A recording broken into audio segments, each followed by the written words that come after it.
ನಮಸ್ತೆ ವಿದ್ಯಾರ್ಥಿಗಳೇ, good evening ಎಲ್ರಿಗೂ. ಇವತ್ತು ನೀವು ನಿಮ್ಮ ಸೋಷಿಯಲ್ ಎಕ್ಸಾಮ್ನ ಚೆನ್ನಾಗಿ ಬರೆದಿದ್ದೀರಾ ಅಂದ್ಕೊತೀನಿ. ಸ್ವಲ್ಪ ಪೇಪರು ಟಫ್ ಇತ್ತು. ನಿಮಗೆ ಹೇಗೆ ಅನಿಸ್ತಂತ ಕಮೆಂಟ್ ಮಾಡಿ ಹೇಳಿ. ಆಲ್ಮೋಸ್ಟ್ ನಾವು ಕೊಟ್ಟಿರೋದ್ರಲ್ಲೂ ಬಂದಿತ್ತು ಕ್ವಶನ್ಸು. 4 ಮಾರ್ಕ್ಸ್ ಆಗಿರ್ಬೋದು, ಮತ್ತು 2 ಮಾರ್ಕ್ಸು ಅದರಲ್ಲೂ ರಿಪೀಟ್ ಆಗಿತ್ತು. ನಿಮ್ಗೆ ಯಾವ ಥರ ಇತ್ತು ಪೇಪರ್ ಅಂತ ಇಲ್ಲಿ ಕಮೆಂಟ್ ಮಾಡಿ. ಇವಾಗ ನಾವು ಎಲ್ಲರೂ ಕೇಳ್ತಿದ್ದು ಒಂದು ಕಮೆಂಟಲ್ಲಿ ಅಂದರೆ ಪ್ರಶ್ನೆ ಅಂದರೆ ಇದೆ, ಸೈನ್ಸ್ ಯಾವಾಗ ಬಿಡ್ತೀರಾ ಅಂತ ಕೇಳ್ತಾಯಿದ್ರಿ. ಸೊ ನಾವಿವಾಗ ಬೆಳಗ್ಗೆಯಿಂದ ಕೂತ್ಕೊಂಡು ಸೈನ್ಸ್ ಎಲ್ಲ ಪಾಠದಿಂದನೂ ಪಾರ್ಟ್ ಎ ಮತ್ತು ಪಾರ್ಟ್ ಬಿ ಬುಕ್ಕಿಂದ 2ರಿಂದ ಹಿಡಿದು ಈ ರಸಾಯನಶಾಸ್ತ್ರ ಅಥವಾ ಭೌತಶಾಸ್ತ್ರದಿಂದ ಆಗಿರ್ಬೋದು, ಪ್ರತಿಯೊಂದು ಪಾಠದಿಂದನೂ ಬರುವಂಥ ಇಂಪಾರ್ಟೆಂಟ್ 2 ಮತ್ತು 3 ಮತ್ತು 4 ಮಾರ್ಕ್ಸ್ ಕ್ವಶನ್ಸ್ನ ಇದರಲ್ಲಿ ತಂದಿದ್ದೀವಿ, ಎಲ್ಲ ಬರೆದಿದ್ದೀವಿ. ವೀಡಿಯೋ ಸ್ವಲ್ಪ ಜಾಸ್ತಿ ಆಗುತ್ತೆ, ಸ್ವಲ್ಪ ಕರೆಕ್ಟಾಗಿ ನೋಡ್ಕೊಳ್ಳಿ. ಇದನ್ನು ಎಲ್ಲೂ ಸ್ಕಿಪ್ ಮಾಡಬೇಡಿ. ವೀಡಿಯೋನ ಸ್ಕಿಪ್ ಮಾಡಿದರೆ ತಿರ್ಗಾ ನಿಮಗೆ ತೊಂದರೆ ಆಗುತ್ತೆ, ಮಿಸ್ ಮಾಡ್ಕೊತೀರಾ. ನಾನು ಕ್ವಶನ್ಗಳು ಓದ್ಕೊಂಡು ಹೋಗ್ತಾ ಇರ್ತೀನಿ. ಮತ್ತು ನಿನ್ನೆ ಜಾಸ್ತಿ ಸ್ಟೂಡೆಂಟ್ಸ್ ಕೇಳಿದ್ದಂದರೆ ಅದೇ ಇಂಗ್ಲೀಷ್ ಮೀಡಿಯಮಲ್ಲಿ ಕೇಳಿದ್ರಿ. ಸೊ ಅದಕ್ಕೆ ನಾನು ಇವಾಗ ಕನ್ನಡ ಪ್ಲಸ್ ಇಂಗ್ಲೀಷ್ ಎರಡರಲ್ಲೂ ಹೇಳ್ತಾಯಿದ್ದೀನಿ. ಎರಡರಲ್ಲೂ ಟ್ರಾನ್ಸ್ಲೇಟ್ ಮಾಡಿ ಅದರಲ್ಲಿ 2ರಲ್ಲೂ ಹುಡುಕಿ ತಂದಿದ್ದೀನಿ. ಸೊ ಕರೆಕ್ಟಾಗಿ ನೋಡಿ, ಎಲ್ಲೂ ಸ್ಕಿಪ್ ಮಾಡಬೇಡಿ. ಬನ್ನಿ ವಿಡಿಯೋ ಸ್ಟಾರ್ಟ್ ಮಾಡೋಣ. ಇವಾಗ ನಾವು 1ನೇ ಲೆಸನ್ ಪಾರ್ಟ್ ಎ ಬುಕ್ಕಲ್ಲಿ 1ನೇ ಲೆಸನ್ನಿಂದ ನೋಡೋದಾದರೆ ಯಾವ್ದು ಬರುತ್ತಂಥ ಕ್ವಶನ್ಗಳು ಇವಾಗ ಸ್ಟಾರ್ಟ್ ಮಾಡೋಣ. ಅದಕ್ಕೂ ಮುನ್ನ ನಮ್ಮ ಚಾನಲ್ನ ಸಬ್ಸ್ಕ್ರೈಬ್ ಆಗಿಲ್ಲ ಅಂದರೆ ದಯವಿಟ್ಟು ಸಬ್ಸ್ಕ್ರೈಬ್ ಆಗಿ. ನೆಕ್ಸ್ಟು ನಾವು ಇವಾಗ ಸೈನ್ಸ್ಗೆ ಸಂಬಂಧಪಟ್ಟ ಪ್ರತಿಯೊಂದು ವೀಡಿಯೋನೂ ಬಿಡ್ತಾ ಹೋಗ್ತೀವಿ. ಇವತ್ತಿಂದ ನಾಳೆ ದಿನ ಪೂರ್ತಿ ಈ ಸೈನ್ಸ್ ಸಂಬಂಧಪಟ್ಟ ಪ್ರತಿಯೊಂದು ಇಂಪಾರ್ಟೆಂಟ್ ಕ್ವಶನ್ಸು ಅದೆಲ್ಲ ಬಿಡ್ತಾ ಹೋಗ್ತೀವಿ.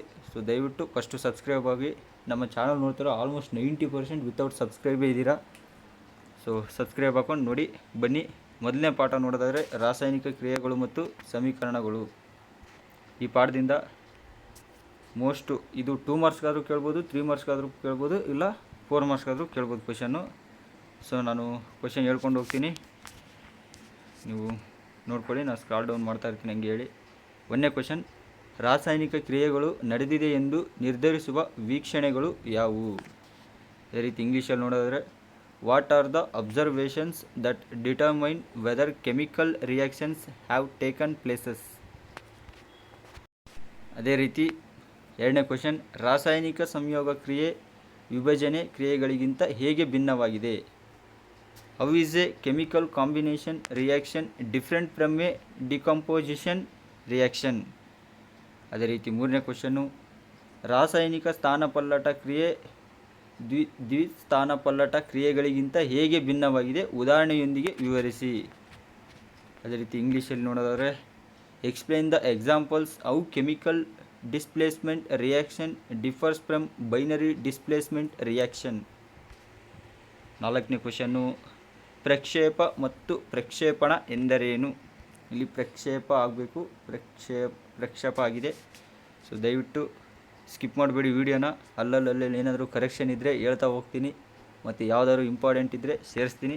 ಸೊ ಸ್ಕಿಪ್ ಮಾಡಬೇಡಿ. ನೆಕ್ಸ್ಟು 5ನೇ ಕ್ವಶನ್, ಇಂಗ್ಲೀಷ್ ಮೀಡಿಯಮಲ್ಲೂ ಇದೆ. ಸೊ ಅದಕ್ಕೆಂತಲೇ ನಾವು English medium plus Kannada medium ಎರಡಕ್ಕೂ ತಂದಿದ್ದೀವಿ. ಇಲ್ಲಾಂದರೆ ಇಂಗ್ಲೀಷಲ್ಲೇ ಕೇಳ್ತಾಯಿದ್ರಿ ಎಷ್ಟೊಂದು ಜನ. ಸೊ ಇಬ್ಬರಿಗೂ ಹೆಲ್ಪ್ ಆಗಲಿ ಅಂತ ಕನ್ನಡ ಪ್ಲಸ್ ಇಂಗ್ಲೀಷ್ ಎರಡನ್ನ ಇನ್ಕ್ಲೂಡ್ ಮಾಡಿ ಬರ್ದಿದ್ದೀವಿ. ಸೊ ದಯವಿಟ್ಟು ನೋಡಿ. ಇವಾಗ 5ನೇ ಕ್ವಶನ್ ನೋಡೋಣ. ಅಂತರುಷ್ಣಕ ಕ್ರಿಯೆ ಮತ್ತು ಬಹಿರುಷ್ಣಕ ಕ್ರಿಯೆಗಳು ಎಂದರೇನು?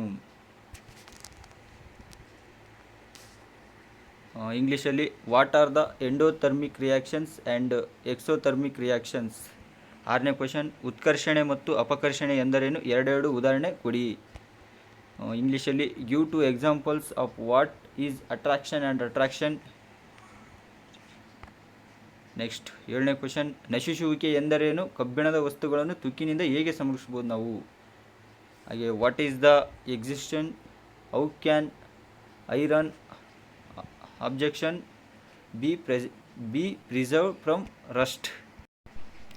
ನೆಕ್ಸ್ಟ್ 8ನೇ ಕ್ವಶನ್, ಕಮಟುವಿಕೆ ಎಂದರೇನು? What is a migration? So 1ನೇ ಪಾಠದಿಂದ 8 ಕ್ವಶನ್ಸ್ ಇದೆ ಇಂಪಾರ್ಟೆಂಟಾಗಿ. 8 ಚೆನ್ನಾಗಿ ಓದ್ಕೊಳ್ಳಿ, ಇದರಲ್ಲೇ ಬರುತ್ತೆ 100%. ಕನ್ಫರ್ಮ್ ಆಗಿ 8 ಚೆನ್ನಾಗಿ ಓದ್ಕೊಳ್ಳಿ, ಸಾಕು. ಇದರಲ್ಲಿ ಇಷ್ಟೇ ಓದಿ. ನೆಕ್ಸ್ಟು 2ನೇ ಪಾಠ, ಪಾರ್ಟ್ ಎ ಬುಕ್ಕಲ್ಲಿ 2ನೇ ಪಾಠ, ಆಮ್ಲಗಳು, ಪ್ರತ್ಯಾಮ್ಲಗಳು ಮತ್ತು ಲವಣಗಳು. Acids, neutrals and salts. ಬನ್ನಿ 1ನೇ ಕ್ವಶನ್ ನೋಡೋಣ. ಆಮ್ಲಗಳು ಮತ್ತು ಪ್ರತ್ಯಾಮ್ಲಗಳ ನಡುವಿನ ವ್ಯತ್ಯಾಸ ತಿಳಿಸಿ. State the difference between acids and bases. ಇದು ಇಂಪಾರ್ಟೆಂಟ್ ಕ್ವೆಶನ್ನು. ಆಮ್ಲಗಳ ರಾಸಾಯನಿಕ ಗುಣಗಳನ್ನು ತಿಳಿಸಿ. State the chemical properties of acids. Next third question, ತಟಸ್ಥೀಕರಣ ಎಂದರೇನು? ತಟಸ್ಥೀಕರಣಕ್ಕೆ 2 ಉದಾಹರಣೆ ಕೊಡಿ. ಇಂಗ್ಲೀಷಲ್ಲಿ ನೋಡಿದ್ರೆ what is the neutralization, give 2 examples of neutralization. So ಅದೇ ರೀತಿ ವಿಡಿಯೋ ಹೆವಿ ಲೆಂತಿ ಆಗುತ್ತೆ. ಸೊ ನಾನು ಇಲ್ಲಿಂದ ಸ್ಕ್ರಾಲ್ ಡೌನ್ ಮಾಡ್ತಾ ಹೋಗ್ತೀನಿ. ಎಲ್ಲಾದರೂ ಕರೆಕ್ಷನ್ ಇರಲಿ ನಾನು ಅಲ್ಲಿಂದ ನಿಮಗೆ ಹೇಳ್ತೀನಿ. ಸೊ ಕ್ಲೀನಾಗಿ ದಯವಿಟ್ಟು ನೋಡಿ, ಸ್ಕಿಪ್ ಮಾಡಬೇಡಿ, ಕ್ಲೀನಾಗಿ ನೋಡ್ಕೊಂಡು ಹೋಗಿ. 5ನೇ ಕ್ವೆಶನ್ ನೋಡಿ, ದೈನಂದಿನ ಜೀವನದಲ್ಲಿ pHನ ಮಹತ್ವವೇನು? Importance of pH in our daily life. ಬೆಳಗ್ಗೆಯಿಂದ ಬರೆದು ತಯಾರಿಸಿದ್ವಿ, ಪಕ್ಕ ಇದರಲ್ಲೇ ಬರುತ್ತೆ 2, 3, 4 ಮಾರ್ಕ್ಸ್ಗೆ. ಎಕ್ಸ್ಟ್ರಾ ನೋಡೋದಾದರೆ ನೋಡ್ಕೊಳ್ಳಿ, ಇದರಲ್ಲಿ ಮಾತ್ರ ಕನ್ಫರ್ಮ್ ಇಷ್ಟನ್ನು ಚೆನ್ನಾಗಿ ಕನ್ಫರ್ಮ್ ಮಾಡ್ಕೊಳ್ಳಿ. ನಾನು ಸ್ಕ್ರಾಲ್ ಡೌನ್ ಮಾಡ್ತಾಯಿದ್ದೀನಿ ಯಾಕಂದರೆ ತುಂಬ ದೊಡ್ಡದಾಗುತ್ತೆ video. Next metals and non metals, ಲೋಹಗಳು ಅಲೋಹಗಳು ಪಾಠದಲ್ಲಿ ನೋಡ್ತಾ ಹೋಗಿ. ನಾನು ಸ್ಕ್ರಾಲ್ ಡೌನ್ ಮಾಡ್ತಾಯಿದ್ದೀನಿ. ಎಲ್ಲಾದರೂ ಕರೆಕ್ಷನ್ ಇದ್ದರೆ ನಾನು ಹೇಳ್ತೀನಿ. ನಿಮಗೂ ಏನಾದರೂ ಡೌಟ್ ಇದ್ದರೆ ಕಮೆಂಟ್ ಮಾಡಿ, ನಾನು ಅಲ್ಲಿ ಎಲ್ಲ ಉತ್ತರ ಕೊಡ್ತೀನಿ ನಿಮಗೆ. ನೆಕ್ಸ್ಟು ಬೆಳಕಿನ ಪ್ರತಿಫಲನ ಮತ್ತು ವಕ್ರೀಭವನ. ಬೆಳಕಿನ ಪ್ರತಿಫಲನ ಎಂದರೇನು? What is reflection of light. Next ಬೆಳಕಿನ ವಕ್ರೀಭವನ ಎಂದರೇನು? What is the reflection of light. ನೋಡಿ ಹಂಗೆ ನಾನು ಸ್ಕ್ರಾಲ್ ಡೌನ್ ಮಾಡ್ತಾಯಿದ್ದೀನಿ. ಇದು ಎಲ್ಲ ಕನ್ಫರ್ಮ್ ಕ್ವೆಶನ್. ಪೀನ ಮತ್ತು ನಿಮ್ನ ಮಸೂರಗಳಿಗಿರುವ ವ್ಯತ್ಯಾಸ. ನೆಕ್ಸ್ಟ್ ವಿದ್ಯುತ್ ಶಕ್ತಿ. ಇದು ಪಾರ್ಟ್ ಬಿ ಬುಕ್ಕಲ್ಲಿದೆ ಇದು ಪಾಠ. ಆ ಪಾಠದಿಂದ ಇಂಪಾರ್ಟೆಂಟ್ ಕ್ವೆಶನ್ಸ್ನ ನೋಡಿದ್ದೀವಿ. ಇಲ್ಲಿ ಏನು ಕೆಳಗಿನವುಗಳನ್ನು ನಿರೂಪಿಸಿ. Describe the following. ಏನು ಕೋಲಾಮ್, ವಿದ್ಯುತ್ ಪ್ರವಾಹ, ಆಂಪೇರ್, ಅಮ್ಮೀಟರ್.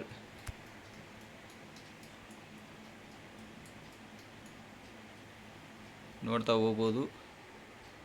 ನಾವು ಇದಕ್ಕೆಲ್ಲ ಆನ್ಸರ್ ಕೊಡೋಕ್ಕೆ, ಇದಕ್ಕೆ ಆನ್ಸರ್ ತುಂಬ ಇದಾಗುತ್ತೆ ವಿಡಿಯೋ, ಆನ್ಸರ್ ಎಲ್ಲ ಹೇಳ್ಕೊಂಡು ಹೋದರೆ.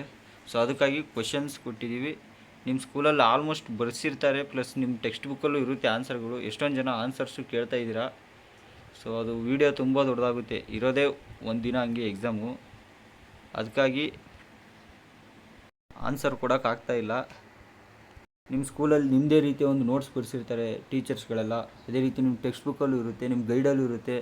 ಸೊ ನಾವು ಜಸ್ಟ್ ಇವಾಗ ಇರೋದೇ ಕಮ್ಮಿ ಟೈಮು. ಸೊ ಅದಕ್ಕೆ ಕ್ವೆಶನ್ಸ್ ಕೊಡ್ತಾಯಿದ್ದೀವಿ. ಆ ಕ್ವೆಶನ್ಸ್ಗೆ ಸಂಬಂಧಪಟ್ಟು ನಿಮಗೂ ಒಂದು ಅದು ಇದಿರುತ್ತೆ, ನಾಲೆಡ್ಜ್. ಪಾಠ ಎಲ್ಲ ಕೇಳಿರ್ತೀರ, ಇದು ಯಾವ್ಯಾವ ಪಾಠದಿಂದ ಬರುತ್ತೆ ಅದೆಲ್ಲ ಗೊತ್ತಿರುತ್ತೆ ನಿಮಗೂ. ಸೊ ಅದನ್ನು ನೋಡ್ಕೊಂಡು ಅದು ಇದು ಮಾಡ್ಕೊಳ್ಳಿ. ಇವಾಗ ನೆಕ್ಸ್ಟು ನಾವು ಬಯೋಲಜಿ ಮೇಲೆ ವೀಡಿಯೋ ಮಾಡ್ತಾಯಿದ್ದೀವಿ. ಇನ್ನೂ ಸ್ವಲ್ಪ ಹೊತ್ತಲ್ಲೇ ಬಯೋಲಜಿ ಮೇಲೂ ಕೂಡ ಬರುತ್ತೆ ವೀಡಿಯೋ.